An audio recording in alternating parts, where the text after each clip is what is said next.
शहर शहर encounter, UP में ठोके गए कई बदमाश। गाजियाबाद से लेकर मेरठ और अमेठी तक चली गोलियां। किसी बेटी के साथ अगर किसी ने छेड़छाड़ करके उसकी सुरक्षा में सेंध लगाने का कार्य करे क्या, तो अगले चौराहे पर उस ओहदे का इंतजार यमराज कर रहा होगा। उत्तर प्रदेश में जैसे जैसे योगी आदित्यनाथ की सत्ता को वक्त बीत रहा है, वैसे वैसे अपराध करना अपराधियों के गले की फांस बन रहा है।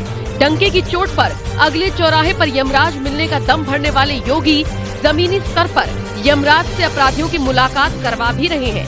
आलम यह है कि पिछले 48 घंटों में एक नहीं, दो नहीं, बल्कि तड़ातड़ कई एनकाउंटर्स हुए हैं, जिनमें यूपी पुलिस ने अपना चिर परिचित अंदाज दिखाते हुए लगभग 4 अपराधियों को ठोक डाला। गाजियाबाद से लेकर मेरठ और मेरठ से लेकर अमेठी तक से सामने आई एनकाउंटर की खबरों से यूपी के माफिया दहशत में है। हालांकि जिन 3 शहरों में अपराधियों को ठोका गया, उनके नाम आपको ज्यादा नहीं चौंकाएंगे। जी हाँ, गाजियाबाद में समीर और नौशीन का एनकाउंटर हुआ, मेरठ में शोएब नाम के अपराधी को ठोका गया, जबकि अमेठी में संदीप यादव नाम के अपराधी को यमराज से मिलवाने की कोशिश हुई। सबसे पहले बात करते हैं गाजियाबाद की। गाजियाबाद में पुलिस ने चेन स्नैचिंग गिरोह के 3 सदस्यों का एनकाउंटर किया। पुलिस के कंधे की मदद से लंगड़ाकर चल रहे इस शख्स को देखिए, इसका नाम समीर है। समीर अपने गिरोह के साथ मिलकर राह चलते लोगों से चेन स्नैचिंग, मोबाइल, गाड़ी, पैसे लूटने जैसी वारदातों को अंजाम दिया करता था। समीर गैंग ने इंदिरापुरम को लूट का अड्डा बना लिया था। समीर पर 1 नहीं, 2 नहीं, बल्कि 26 मुकदमे दर्ज थे। समीर अपने दोस्त नौशीन और आसिम के साथ मिलकर एक बड़ी वारदात को अंजाम देने वाला था।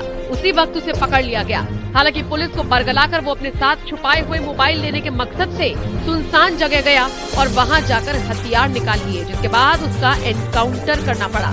फिलहाल पुलिस ने बदमाशों को गिरफ्तार कर लिया। दूसरा मामला मेरठ से सामने आया। मेरठ में शोएब भी पुलिस की गोली का शिकार हुआ। लंगड़ाकर चल रहे इस शख्स का नाम शोएब है। इससे भी वही गलती हुई जो बाकी अपराधी करते हैं, पुलिस पर फायर करना भारी पड़ा, जिसके बाद पुलिस ने एनकाउंटर कर ठोक दिया। पहले अस्पताल ले जाया गया, उसके बाद फिर पुलिस ने गिरफ्तार कर लिया। बता दें, शोएब का अपनी चाची से अफेयर था। चाची फरहाना शोएब पर निकाह का दबाव बना रही थी। शोएब ने परेशान होकर चाची की हत्या कर दी थी। अब बात करते हैं तीसरे मामले की।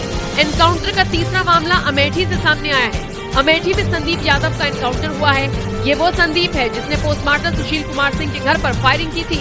सुशील के साथ आरोपी का पिछले कई साल का पुराना विवाद है। ऐसे में पीड़ित परिवार को धमकाया जा रहा था। खैर, फायरिंग करने वाले आरोपी को पकड़कर उसकी असली जगह उसे दिखा दी गई। वैसे इसी तरह से अब तक एनकाउंटर के कई और मामले सामने आ चुके हैं, जिससे एक बात तो साफ है कि यूपी में एनकाउंटर पर लाख सवाल उठा ले लोग, लेकिन एनकाउंटर नीति थमने वाली नहीं है। अपराधी अपराध करेंगे तो यूपी पुलिस यमराज की तरह सामने खड़ी मिलेगी। किसी बेटी के साथ अगर किसी ने छेड़छाड़ करके उसकी सुरक्षा में सेंध लगाने का कार्य करे क्या, तो अगले चौराहे पर उस ओहदे का इंतजार यमराज कर रहा होगा।